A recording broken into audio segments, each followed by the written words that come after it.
Terima kasihku untukmu guruku yang telah setia membimbingku. Maafkanlah aku yang tak pernah mampu membalas semua jasa-jasamu. Tanpamu guru, aku takkan mampu mengukir senyum ayah ibuku yang selalu ku rindu.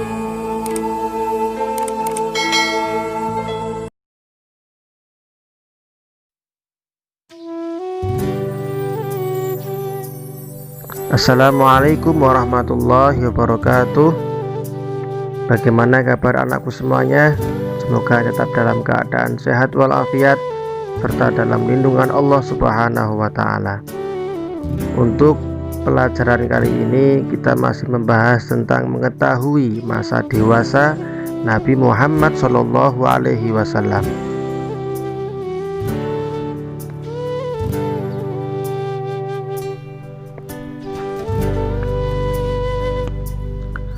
Sosok Nabi Muhammad Shallallahu Alaihi Wasallam adalah seseorang yang memiliki pribadi yang sempurna. Akhlak beliau yang begitu mulia dapat menjadi contoh setiap orang dalam berperilaku. Nabi Muhammad Shallallahu Alaihi Wasallam memiliki akhlak yang agung. Sifat, watak, dan budi pekertinya menyenangkan orang lain. Beliau tidak mempunyai satupun sifat yang tercela. Beliau juga terkenal dengan sifat amanahnya, sehingga dalam menjaga barang-barang titipan milik orang lain. Oleh karena itu beliau diberi gelar Al-Amin oleh masyarakat Mekah.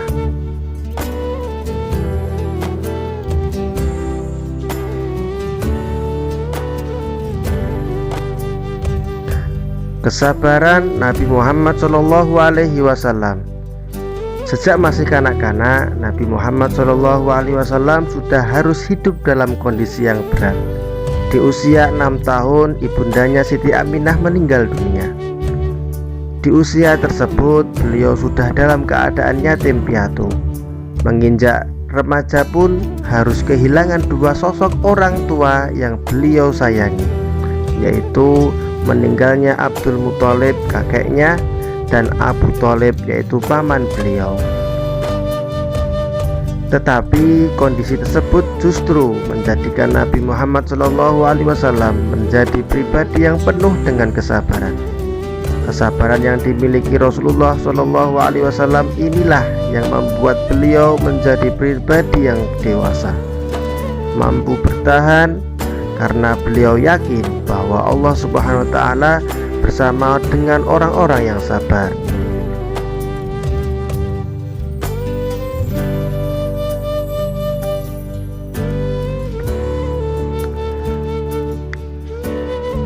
Nabi Muhammad Shallallahu Alaihi Wasallam saat bekerja.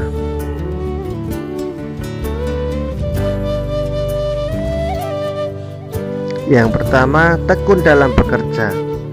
Nabi Muhammad Shallallahu Alaihi Wasallam pernah mengembala kambing. Beliau juga pernah berdagang. Di dalam setiap pekerjaannya, beliau selalu melakukannya dengan sungguh-sungguh dan penuh tanggung jawab. Karena melihat kesungguhannya itulah beliau diajak pamannya ke negeri Syam untuk berniaga atau untuk berdagang. Sepulang dari berniaga, Nabi Muhammad SAW semakin tampak sifat kedewasaannya yang penuh ketekunan dan tanggung jawab. Beliau membantu pamannya menyiapkan air untuk para pendatang yang beribadah ke Baitullah, yaitu Ka'bah, di kota Mekah Al-Mukarramah. Kegiatan ini beliau lakukan hingga menjelang usia dewasa. Yang kedua, sifat jujur dalam berdagang Nabi Muhammad SAW. Saat usia Nabi Muhammad SAW menjelang 25 tahun, beliau mendapat kepercayaan untuk membawa barang dagangan Khadijah ke negeri Syam bersama Maisarah. Selama berdagang untuk Khadijah, Nabi Muhammad SAW memperoleh keuntungan yang banyak. Hal ini didapatkan karena selama berdagang ia sangat jujur, ramah, sungguh-sungguh dan tekun, juga murah senyum kepada pembeli. Jika ia melihat ada barang dagangan yang rusak, maka ia tunjukkan kerusakannya. Jika barang tersebut dalam keadaan cacat, maka ia tidak akan menjual dengan harga yang mahal, tetapi sesuai dengan kondisi barang tersebut. Apa yang dilakukan Nabi Muhammad SAW dalam berdagang tidak membuatnya rugi. Khadijah adalah seorang wanita yang sangat terkenal sebagai pedagang yang kaya raya. Khadijah sangat tertarik setelah mendengar kejujuran dan budi pekerti Nabi Muhammad SAW. Terlebih setelah Maisarah, salah seorang kepercayaannya Khadijah, menceritakan pengalamannya bersama Nabi Muhammad SAW selama berniaga dan keberhasilannya. Juga sikap dan sifat Nabi Muhammad SAW dalam berdagang ke negeri Syam tersebut.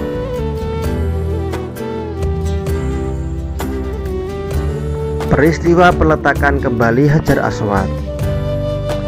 Sebelum masa kenabian, pada usia 35 tahun, ada suatu peristiwa, yaitu kota Mekah dilanda banjir besar sehingga meluap ke Masjidil Haram. Akibat peristiwa itu, orang-orang Quraisy sepakat untuk memperbaiki Ka'bah, dan arsitek dalam kegiatan perbaikan Masjidil Haram itu adalah orang Romawi yang bernama Bakum. Ketika pembangunan sudah sampai di bagian Hajar Aswad, mereka saling berselisih tentang siapa yang meletakkan Hajar Aswad di tempat semula, dan perselisihan ini sampai 5 hari tanpa ada keputusan, dan bahkan hampir terjadi pertumpahan darah. Akhirnya Abu Umayyah bin Mughirah menawarkan jalan keluar. Siapa yang pertama kali masuk lewat pintu Masjidil Haram, itulah orang yang memimpin peletakan Hajar Aswad. Semua pada sepakat dengan cara ini. Allah Subhanahu wa Ta'ala menghendaki ternyata yang pertama kali masuk pintu masjid adalah Rasulullah Muhammad SAW, dan yang berhak adalah Rasulullah Muhammad SAW.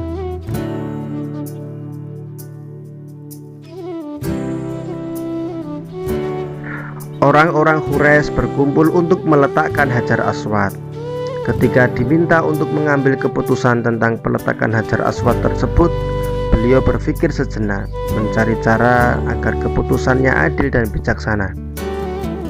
Tidak lama kemudian, beliau membentangkan surbannya dan meletakkan Hajar Aswad di tengah surban tersebut, seraya memanggil utusan masing-masing kabilah. Beliau menyuruh para utusan setiap kabilah untuk memegang dan mengangkat surban tersebut secara bersama-sama hingga ke tempat Hajar Aswad itu diletakkan. Setelah mendekati tempatnya, Nabi Muhammad SAW mengambil Hajar Aswad dan meletakkannya ke tempat semula, dan akhirnya legalah semua. Setiap kabilah merasa senang dan kagum atas keputusan yang tepat itu. Maka perpecahan dan pertikaian di antara mereka tidak terjadi. Masyarakat Mekah kembali tenang dan damai berkat keputusan yang bijaksana dari seorang manusia mulia yang kelak akan menjadi nabi dan rasul akhir zaman. Penduduk Mekah melihat pribadi Nabi Muhammad SAW adalah pribadi yang baik dan dapat dipercaya, sehingga mereka menjuluki Al-Amin, yaitu artinya dapat dipercaya.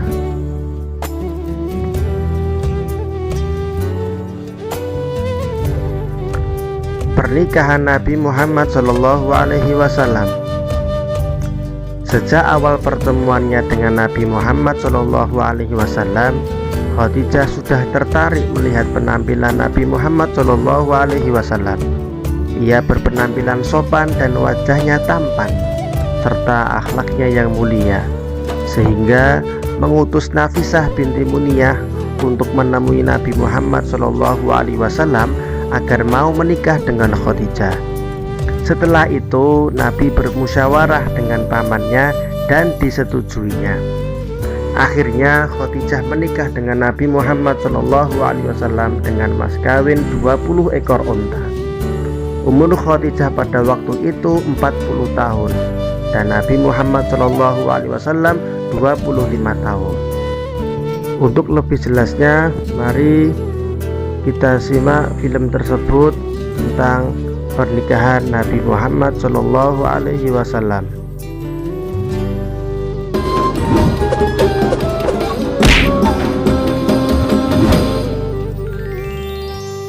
Kisah Nabi Muhammad Sallallahu Alaihi Wasallam. Pernikahan Muhammad dengan Khadijah.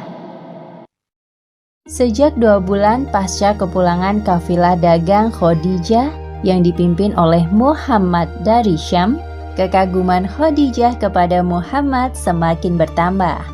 Demi menjaga kehormatannya, Khadijah meminta kepada Nafisah binti Munyah untuk menanyakan perihal lamarannya kepada Muhammad. Setelah terjadi kesepakatan antara kedua keluarga, akhirnya Muhammad dan Khadijah melangsungkan pernikahan. Khadijah memiliki seorang sahabat bangsawan bernama Nafisah binti Munyah. Keduanya akrab seperti layaknya kakak adik. Pada suatu kesempatan luang, Khadijah bertamu ke rumah Nafisah setelah sekian lama tak bersua. Ia pun mengetuk pintu rumah sahabatnya itu. Assalamualaikum warahmatullahi wabarakatuh. Waalaikumsalam warahmatullahi wabarakatuh. Tunggu sebentar. Oh, Khadijah, mari masuk ke dalam. Terima kasih. Maaf, aku baru bisa mengunjungimu sekarang. Tidak perlu merasa bersalah begitu. Aku tahu engkau sibuk mengurus bisnis. Engkau baik-baik saja, bukan? Bagaimana kabar anak-anakmu? Alhamdulillah, aku baik. Anak-anak juga dalam keadaan sehat. Bagaimana kabarmu, wahai Nafisah? Aku baik tentu saja. Alhamdulillah. Wajahmu tampak ceria. Apakah ada hal baik yang belum aku ketahui, wahai Khadijah? Ya, seperti yang kau lihat, Nafisah. Aku ini memang tidak bisa menyembunyikan rahasia darimu. Nafisah mencoba merayu Khadijah. Beberapa waktu lalu, Nafisah mendengar kabar bahwa sahabatnya itu telah menolak beberapa lamaran dari beberapa pembesar Mekah. Sebentar. Biarkan aku menebak apa yang membuatmu mengunjungiku di tengah kesibukanmu berbisnis. Jangan bilang ini tentang calon pendampingmu. Iya, lagi-lagi tebakanmu benar, Nafisah. Tapi, apakah engkau tahu apa alasanku menolak para pelamar itu? Karena harta yang kau miliki? Iya, itu salah satunya. Aku tidak ingin mereka menikahiku hanya karena harta yang aku miliki, kedudukan, atau fisik yang tampak indah di mata manusia. Sudah lama aku memantaskan diri untuk mendapatkan seorang pendamping yang berakhlak mulia dan dapat membimbingku ke arah yang lebih baik. Bagiku, harta kedudukan itu tidak penting. Nafisah tahu benar bahwa hanya ada satu laki-laki di Mekah yang memiliki kriteria calon suami Khadijah. Lelaki itu adalah Muhammad yang terkenal dengan gelar Al-Amin. Aku tahu siapa laki-laki yang engkau maksud. Baiklah, demi sahabatku tersayang, aku akan berbicara kepadanya. Memangnya siapa? Aku belum menyebutkan namanya. Dia Muhammad, pemuda bergelar Al-Amin. Apakah aku salah? Iya, engkau tidak pernah salah dalam hal menebak. Terima kasih banyak, wahai Nafisah, sahabatku. Khadijah tidak heran dengan kecerdasan yang dimiliki Nafisah. Selain cerdik, Nafisah juga dapat dipercaya.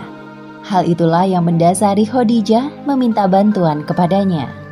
Selepas Khadijah berpamitan, Nafisah merasa sangat bahagia. Ia tak sabar untuk melancarkan aksinya. Hanya satu harapannya, agar sahabatnya dapat berjodoh dengan Muhammad. Ya Allah, mudahkanlah urusan Khadijah dan Muhammad apabila mereka benar-benar berjodoh. Keesokan harinya, Nafisah pergi ke sekitaran Ka'bah untuk menemui Muhammad. Ia menunggu sampai Muhammad selesai beribadah. Assalamualaikum. Apakah aku bisa berbicara sebentar denganmu, wahai Muhammad? Ada hal penting yang ingin aku tanyakan. Waalaikumsalam warahmatullahi wabarakatuh. Ya, silahkan. Terima kasih atas waktumu, wahai Muhammad. Sebelumnya perkenalkan, namaku Nafisah. Langsung saja ya, ada beberapa hal yang ingin aku tanyakan kepadamu terkait pernikahan. Pernikahan? Muhammad tidak menyangka bahwa perempuan yang baru ditemuinya ini ingin membicarakan soal pernikahan. Apakah engkau tidak keberatan? Aku hanya ingin tahu pendapatmu soal ini. Apa yang ingin engkau ketahui, wahai Nafisah? Apa yang menghalangimu untuk menikah? Maksudku, engkau pasti ingin menikah seperti para pemuda lain. Tapi kenapa tidak engkau segerakan? Aku belum mampu untuk menikah, wahai Nafisah. Kehidupanku miskin. Jika biaya keperluan pernikahan sudah ditanggung dan pasanganmu adalah seorang wanita cantik, kaya, mulia, yang sepertinya cocok denganmu, maukah engkau menikahinya, wahai Muhammad? Siapa wanita yang engkau maksud itu? Khadijah binti Khuwailid, sahabatku. Sayyidah Khadijah? Mana mungkin beliau mau menikah denganku? Itu bukan kemungkinan, namun sebuah permintaan. Apakah ini semacam lamaran? Benar sekali. Aku beri waktu engkau untuk berdiskusi dengan pamanmu. Sampai jumpa. Muhammad belum beranjak dari posisi duduknya sejak Nafisah pergi. Beliau masih terkejut dengan lamaran Khadijah yang tiba-tiba. Sebaiknya aku pulang dan membicarakan hal ini dengan paman. Langsung saja Muhammad menceritakan tentang lamaran Khadijah kepada Abu Thalib. Aku sangat senang jika engkau mengiyakan, wahai Muhammad. Lagi pula engkau sudah cukup dewasa untuk menikah. Sebentar lagi aku akan ditinggalkan keponakan tersayangku. Jangan berkata begitu, wahai paman. Aku akan sering mengunjungimu dan para sepupu. Pasti rindu berpisah dengan kalian. Aku justru merasa bahagia, nak. Setelah Nafisah mendapatkan jawaban dari Muhammad, ia segera memberitahukannya kepada Khadijah. Muhammad menerima lamaranmu, wahai Khadijah. Benarkah itu, wahai Nafisah? Alhamdulillah, terima kasih banyak. Semoga Allah selalu merahmatimu. Amin. Semoga berbahagia, sahabatku. Hari bahagia yang dinantikan oleh kedua mempelai akhirnya tiba. Dekorasi halaman rumah Khadijah dihias dengan sangat indah dengan cahaya lilin dan aneka bunga. Kamar pengantin dihias dengan kain sutra yang digantung rapi. Sedangkan lantainya diselimuti oleh permadani berwarna putih yang melambangkan kesucian pernikahan. Para pelayan Khadijah mengenakan seragam khusus untuk menyambut para tamu undangan yang hadir. Tampak para pimpinan Quraisy dan seluruh pembesar Mekah hadir. Sungguh pernikahan yang agung dan suci.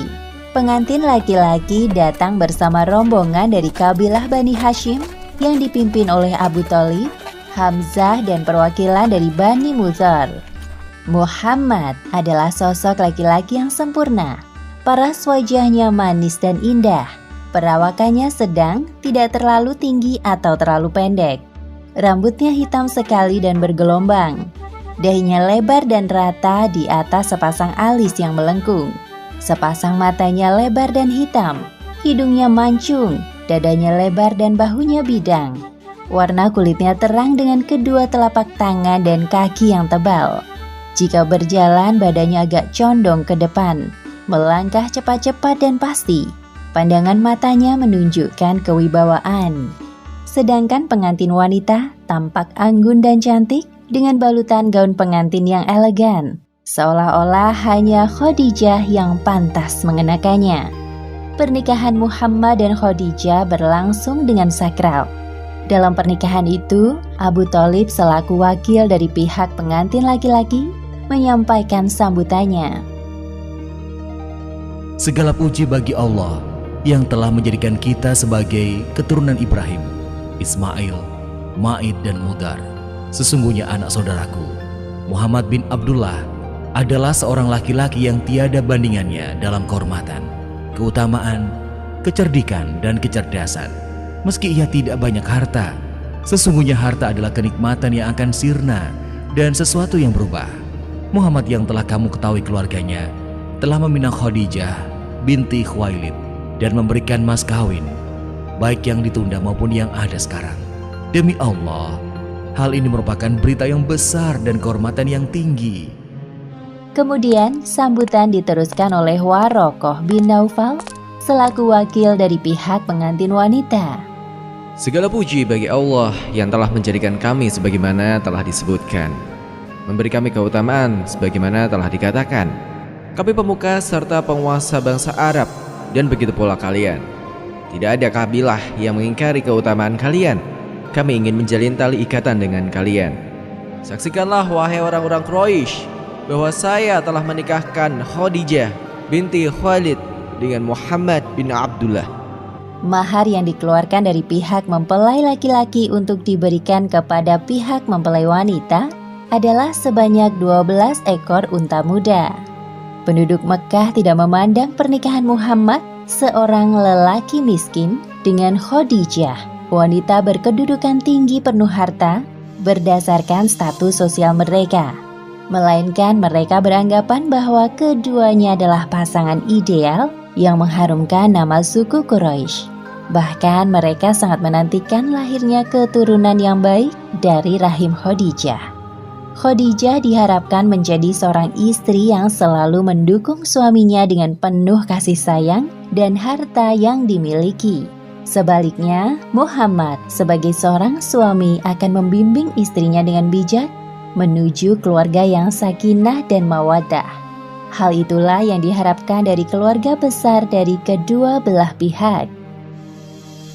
Demikianlah kisah pernikahan Muhammad dan Khadijah.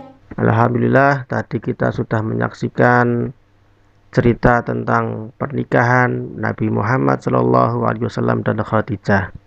Mereka dianugerahi 6 putra-putri. Di antaranya untuk yang laki-laki bernama Qasim dan Abdullah, sedangkan yang perempuan bernama Zainab, Ruqayyah, Ummu Kulsum dan Fatimah. Semua anak laki-laki Nabi Muhammad SAW wafat waktu masih kecil, dan anak perempuannya yang masih hidup sampai Nabi Muhammad SAW wafat yaitu Fatimah. Dan Fatimah inilah yang menikah dengan Ali bin Abi Thalib. Alhamdulillah, untuk materi pada kali ini cukup sekian. Mudah-mudahan bermanfaat untuk kita semuanya. Apabila ada kekurangan dalam penyampaiannya, Pak Fadli mohon maaf.